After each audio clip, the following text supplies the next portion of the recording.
Pensez juste aux choses que vous voyez à partir du moment où vous vous réveillez le matin. Le miroir dans lequel vous vous regardez chaque matin,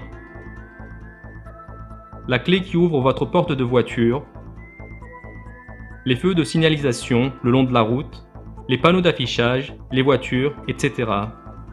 Prenez un peu de temps pour réfléchir et il n'y aura aucun doute que chacune de ces choses a été créée dans un but particulier.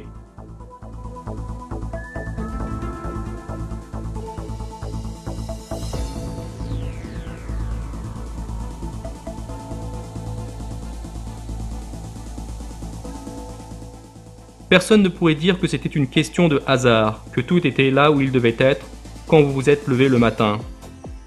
C'est parce que, avec les détails extrêmement complexes qu'ils possèdent, chacun d'entre eux est un exemple d'une création divine. Qu'en est-il des gens que vous voyez marcher dans la rue? Ou bien des arbres devant lesquels vous passez sans prêter attention? Ou bien du chien qui court devant vous, des fleurs, du ciel au-dessus de vous? Pensez-vous vraiment que leur existence pourrait être due au hasard?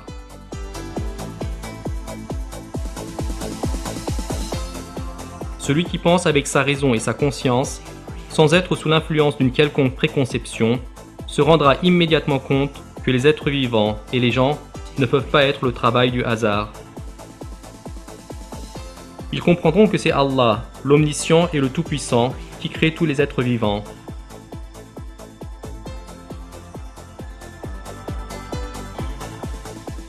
De tout temps, cependant, il y a eu des gens qui ont échoué à voir cette réalité évidente, ou plutôt qu'ils l'ont vue mais l'ont ignorée.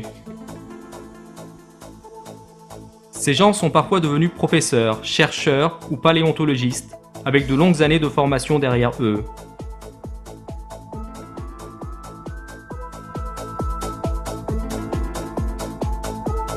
Ils prétendent que les arbres, les oiseaux, les nuages, les maisons, les voitures, vous-même, les gens, tout autour de vous, en bref, tout dans l'univers, animé et inanimé, sont le travail du hasard aveugle.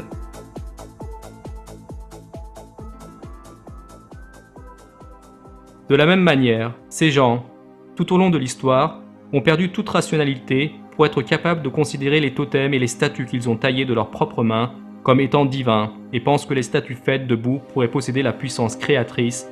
Ces gens qui considèrent le hasard comme entité divine sont exactement dans la même position.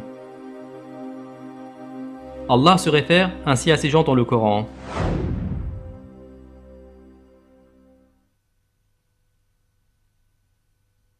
Celui à qui appartient la royauté des cieux et de la terre, qui ne s'est point attribué d'enfant, qui n'a point d'associé en sa royauté, et qui a créé toute chose en lui donnant ses justes proportions. Mais ils ont adopté en dehors de lui des divinités qui, étant elles-mêmes créées, ne créent rien, et qui ne possèdent la faculté de faire ni le mal ni le bien pour elles-mêmes, et qui ne sont maîtresses ni de la mort, ni de la vie, ni de la résurrection.